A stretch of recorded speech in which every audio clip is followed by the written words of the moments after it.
Today I interviewed Dale York. He is the owner of Cardinal Home Care. They're located in the Fairfax area.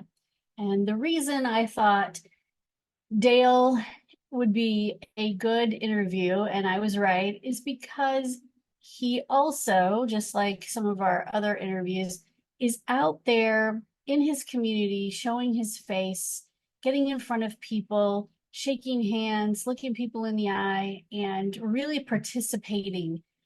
His method of sales is maybe not as organized, but you're going to find out what really works for him. And his sales strategy, or what has happened in his sales strategy, is really interesting. If you really listen hard, you're going to find out that most of the time when he calls on someone, it's a warm call.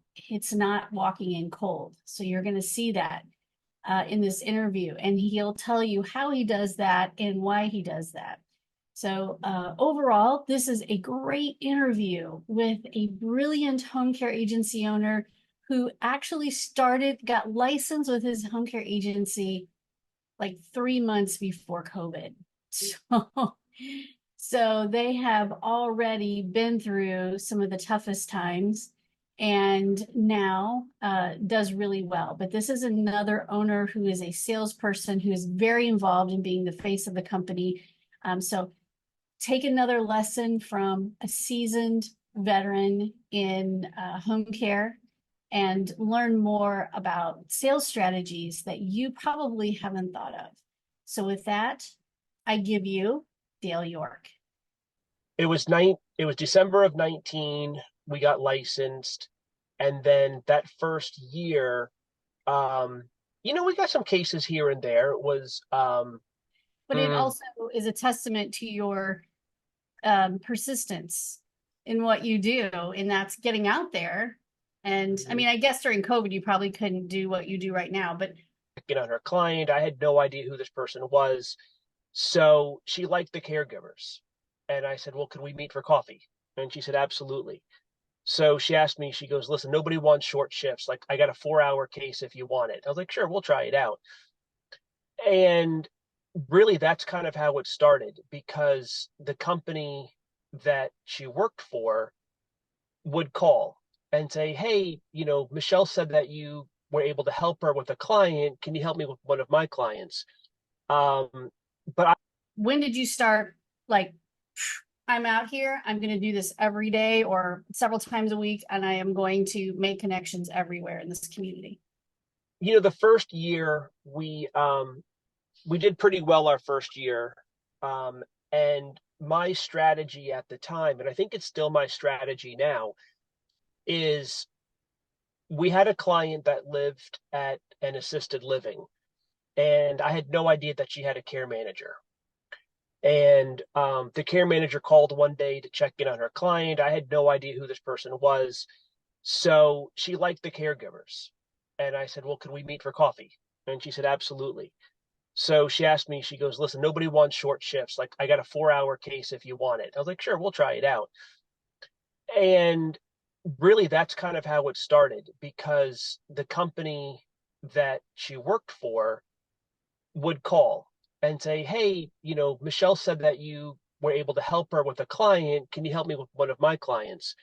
Um, but I was doing everything, Valerie. Like, I was doing scheduling in the beginning. I was doing the onboarding. I was on call. I mean, you name it, I was doing it. It was like a three-ring circus.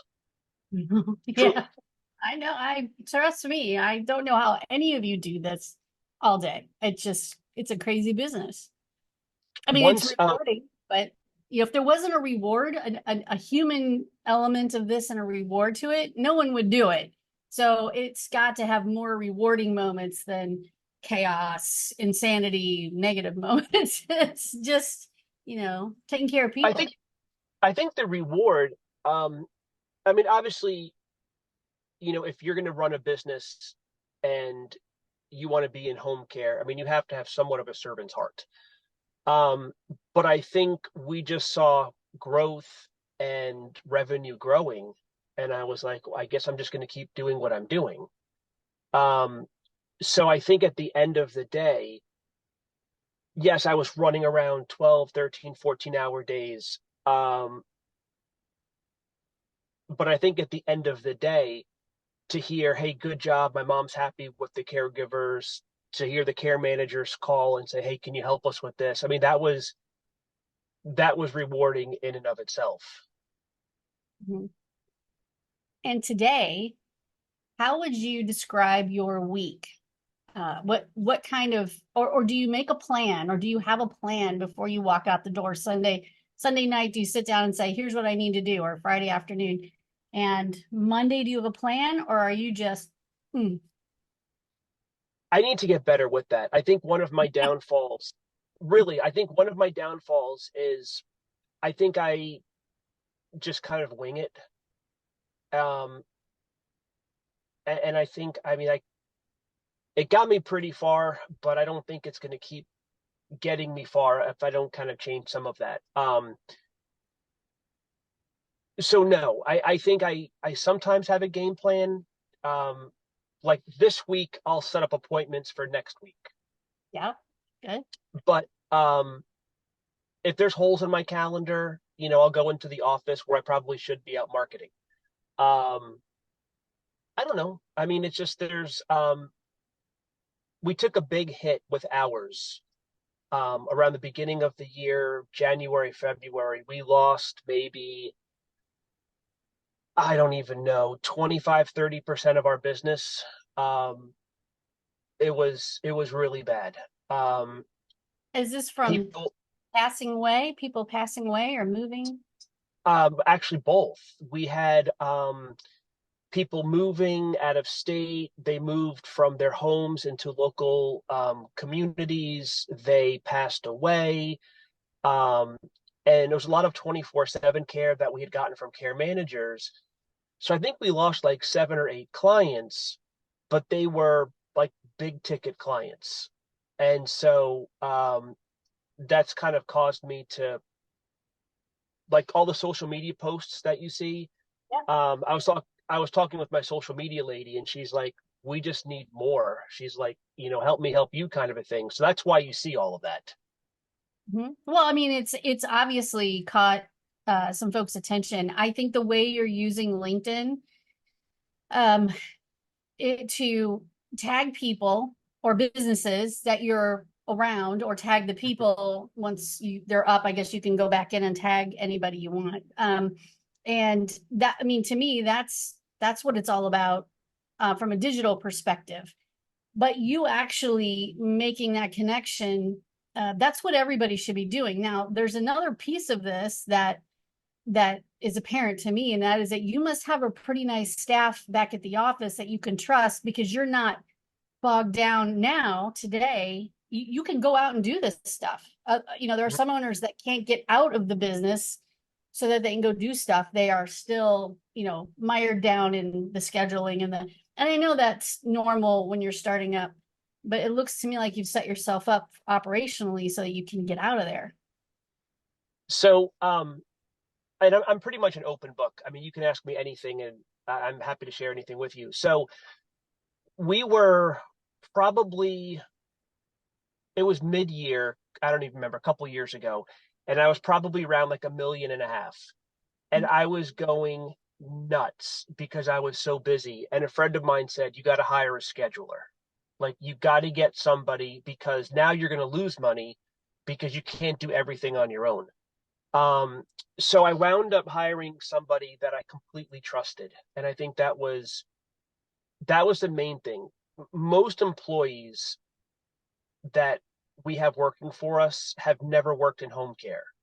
I mean, they're good people. Most of this job you can teach and train. So I run around. My wife does all of the billing, so she was around since day one, obviously. I have an office manager who was my original scheduler, and then we have an HR person, an admin person, a scheduler. I mean, there's probably like 6 or 7 of us, um, and it's afforded me flexibility. But on the flip side, um, I don't take that. with a grain of salt because I could go home and cut grass or do something. It's a beautiful day out.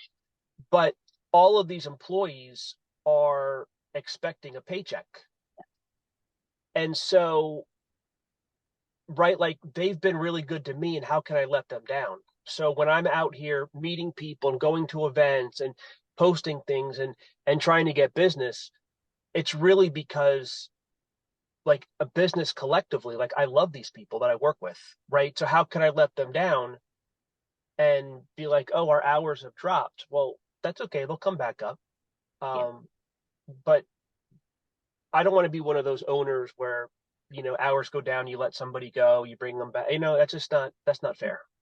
No, as a business owner myself, I get it. I mean, as we grow, it's wonderful. And I want to step back from doing the day-to-day stuff, but I also feel a huge responsibility to the 20 people or so that help manage and run this business.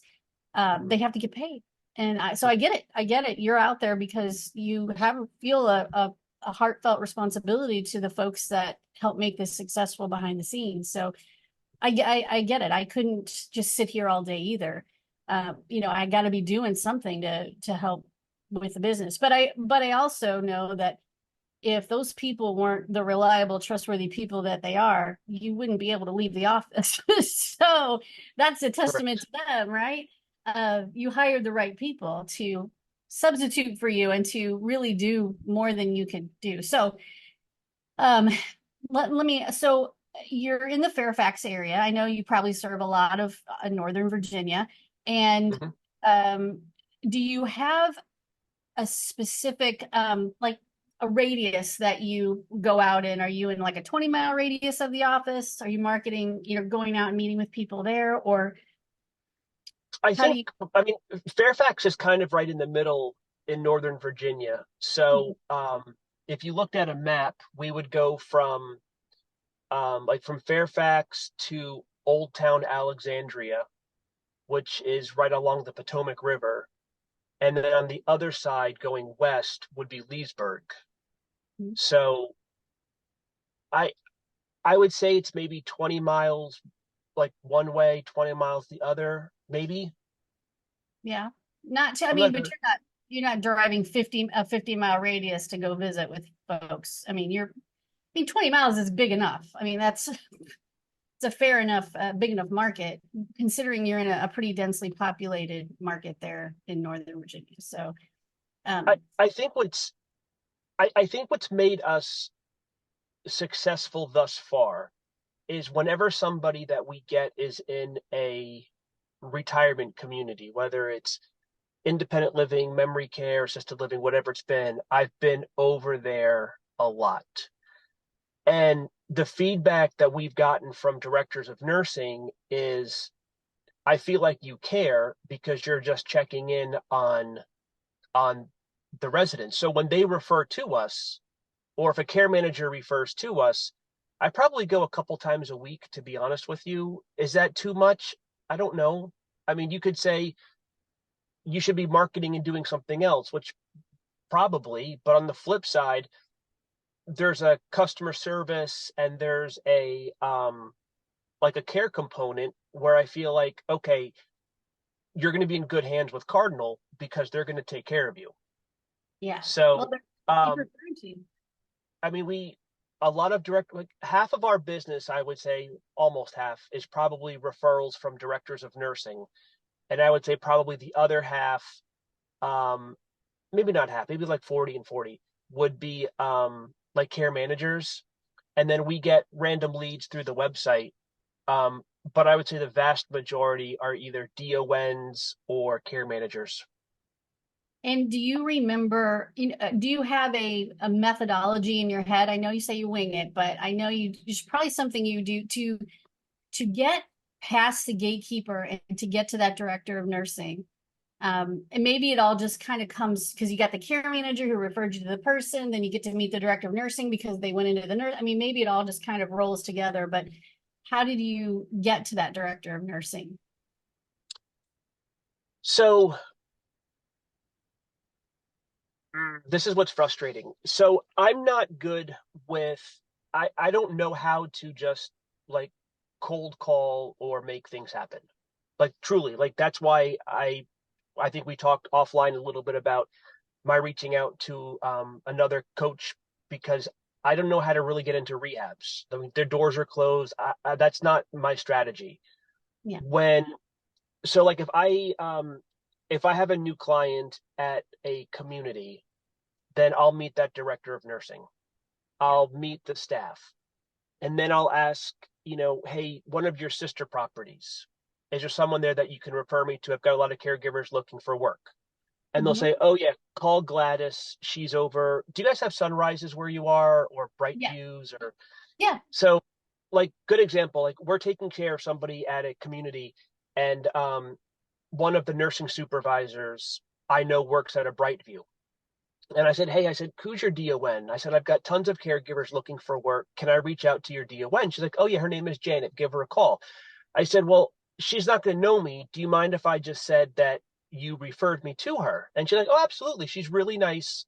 So in my subject line, I put, referred by Amy.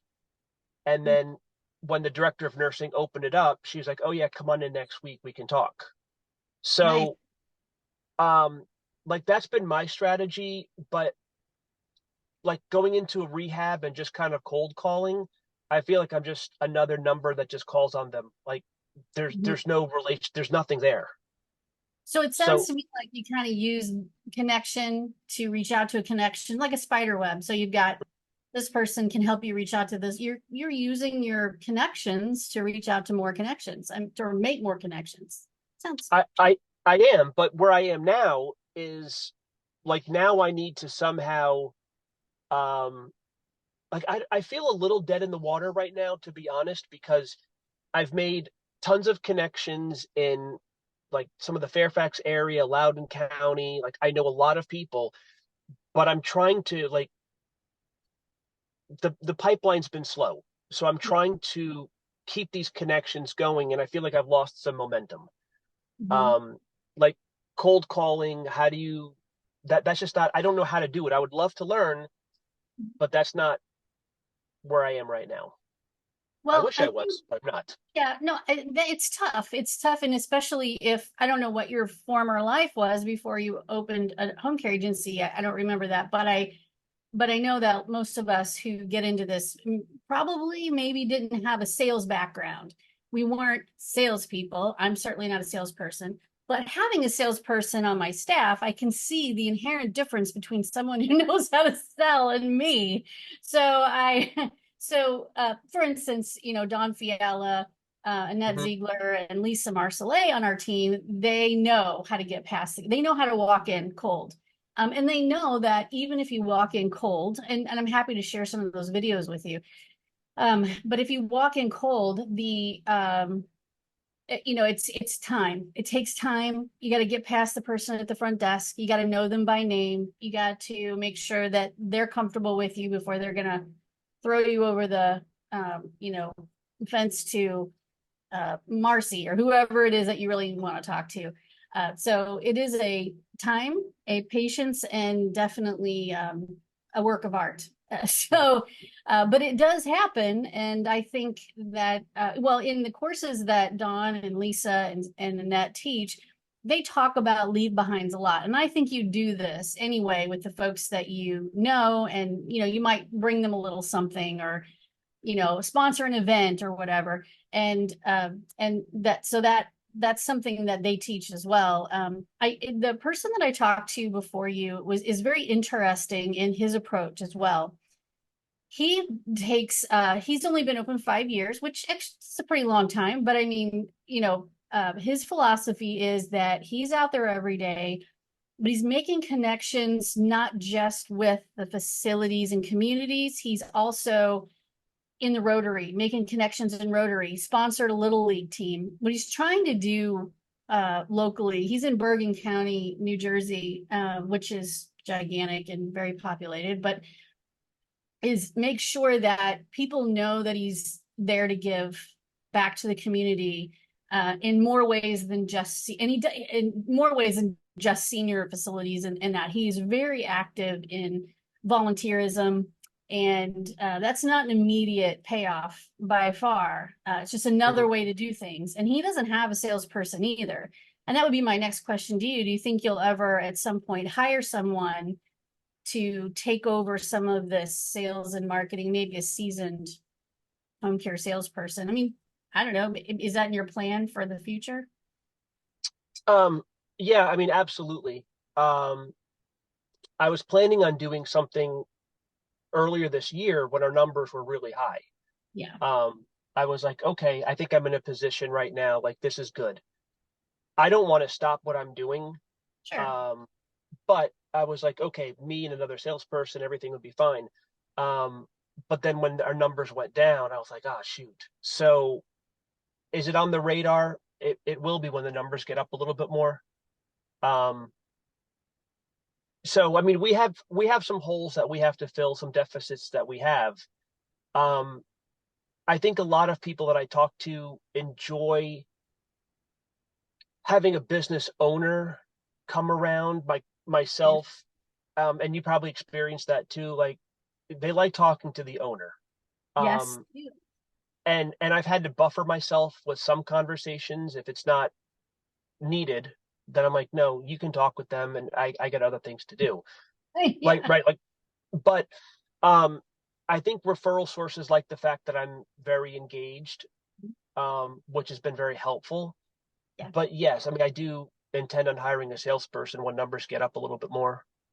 Well, I think coming out from behind, I say it this way because I'm in digital marketing, but I'm the digital side, but I say come out from behind your website and be that person and be that face of the company, or have someone in your organization be the face that you can trust.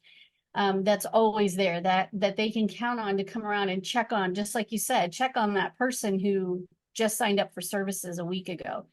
Be that, have someone in your organization that can be the face of the company. It's hard when you're first starting out, but the more you get into this, the more you know that people want to be able to trust you. And if Mhm. your face is the one they see, and they do see you out there, shaking hands and taking pictures with all the people in the community, they know you're not hiding. You must have a pretty good service. That's trust and authority. You must be doing something right, because you're not afraid to walk into this independent living community and know that your caregivers are doing the right thing. So Mhm.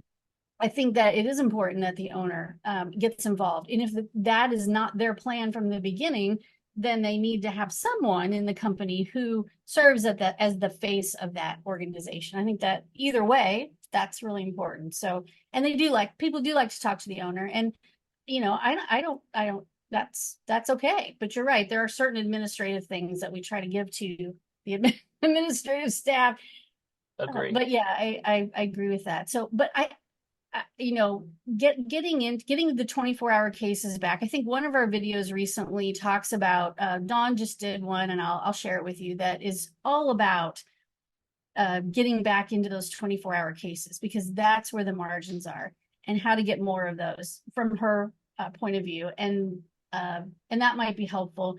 But I know that what you're doing is very valuable. And if for no other reason, the Cardinal Home Care name is one that is branded to these people. They know you, they know your logo, they know your name, they know when you walk in the door.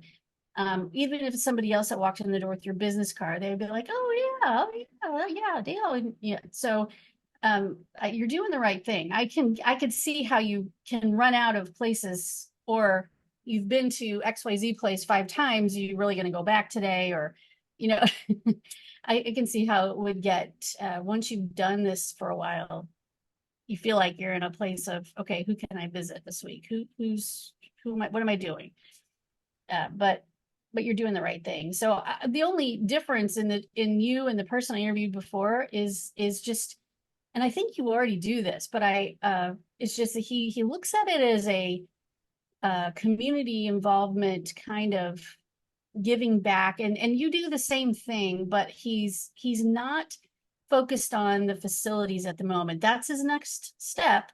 But they do really well without that, because Applause Home Care is just so well known in that county, because he's everywhere sponsoring things and showing up at events. I think he also is very specific with one or two senior centers in his area, and Mm. he constantly is putting on programs for them with not himself, but with he had a belly dancer come in. I mean, and teach, and he had like a bunch of people show up for that. He's having a historian come in and talk about the history of Bergen County and George Washington's involvement. I mean, things that you wouldn't think are home care related, but are so engaging to his community and so interesting to the seniors who've lived there their whole lives, that it's really making an impact. So Hmm. there's a million ways to skin a cat.